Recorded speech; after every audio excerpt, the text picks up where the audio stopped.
napakarami pinagkakaguluhan po yung ating senadora, mga kababayan.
This is a very short program. Again, we want to focus on the distribution of the national assistance.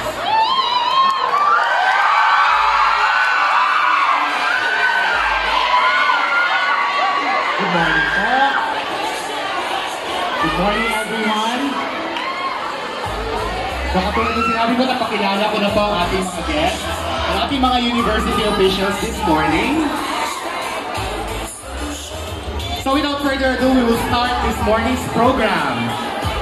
To give the welcome remarks and to welcome everyone, our students and our guests, is none other than our Vice President for University Relations and Advancement, Dr. Lordinio A. Vergara. Thank you sa ating napakahusay na University and Board Secretary, Professor Janir Datucan. Sa ngalan po sa kagalang-galang na senadora ng aming Pangulo, Dr. Bert J. Tuga, at sa aming mga bisita sa araw na ito, ang kagalang-galang na Senador Amy Marcos, ganyan din ang PNU, patadarin sa ating mga mag-aaral ng PNU. Ito ay dahil sinasalamin ng mga mag-aaral ang inyong marugtog na pagmamahal sa pagkatuto upang mapaunlad ang buhay at bayan. Ang PNU po, kagalang-galang na senadora, ang National Center for Teacher Education, at nawa sa inyo rin pong tulong sa mga susunod na taon, ang PNU na po ang maging National University for Teacher Education. Ang Assistance to Individual in Crisis Situation or AICS ay isang programa ng ating butihing senadora na naglalayong matugunan ang agarang mga pangangailangan ng mga agral na Pilipino sa buong bansa. Mapalad ang PNU dahil nakasama ang 2,000 kasama na ang mga paparating na mga estudyante natin na freshmen sa pagkamit ng kanilang inaasam-asam na pangarap. Ani nga ng ating mahal na senadora ay may solusyon. At isa sa mga pangmatagalan at siguradong solusyon ay ang dekalidad na edukasyon.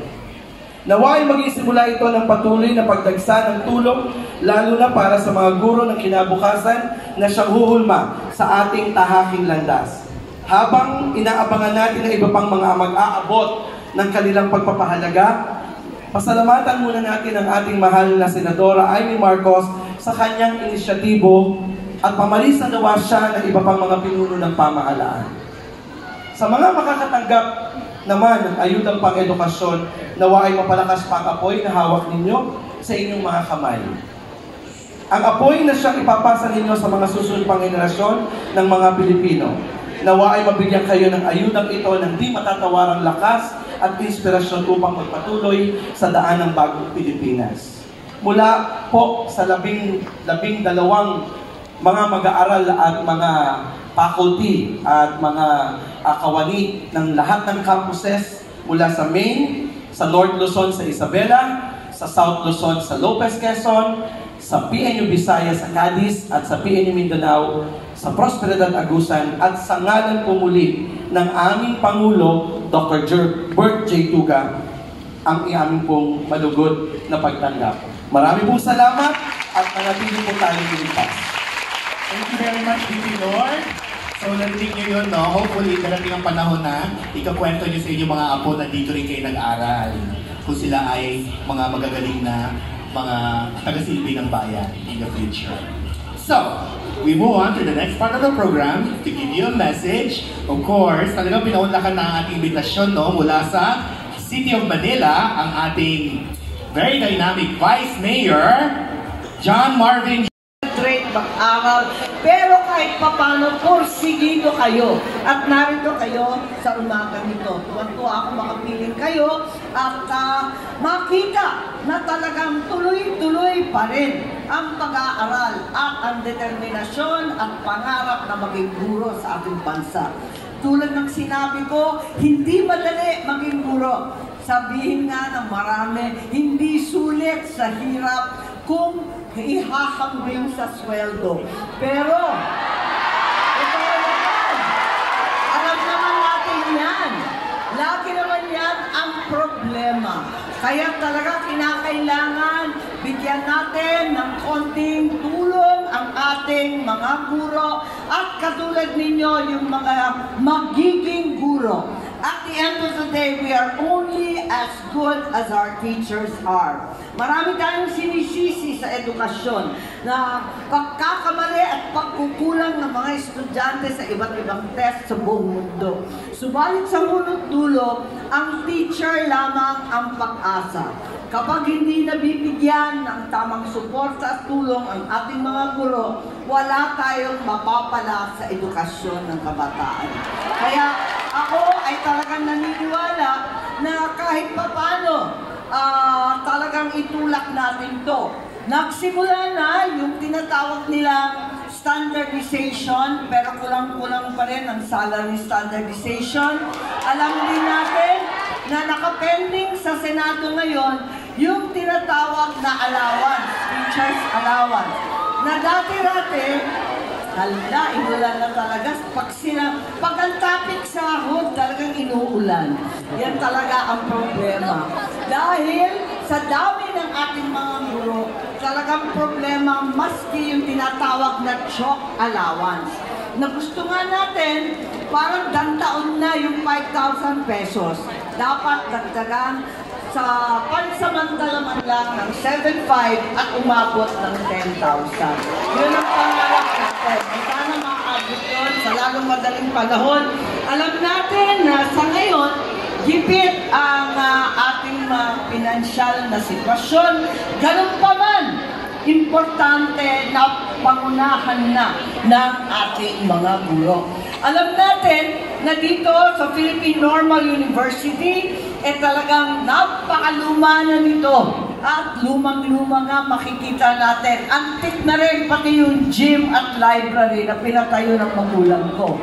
Kaya unti-unti natin gawa ng paraan, pansamantala lamang itong gender natin, itong tent. Pero meron na tayo sa prosperidad. Andito na rin yung iba't ibang mga lugar na Mindanao, North Luzon, South Luzon, Visayas, at halos total ng 10. Alright everyone, dito ang camera.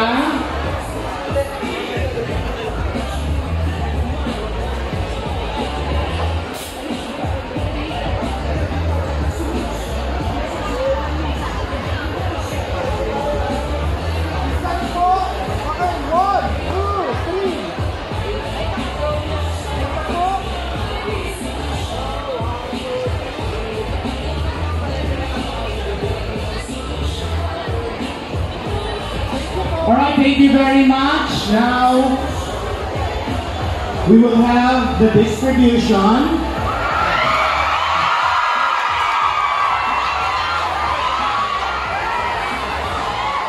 Okay. So, Ma'am Sheila, meron po ba tayong announcement? Alright, we have almost 2,000 students here on campus today. Yun lang po, period na po yun. Hindi po siya quotation mark. So alam niyo na po.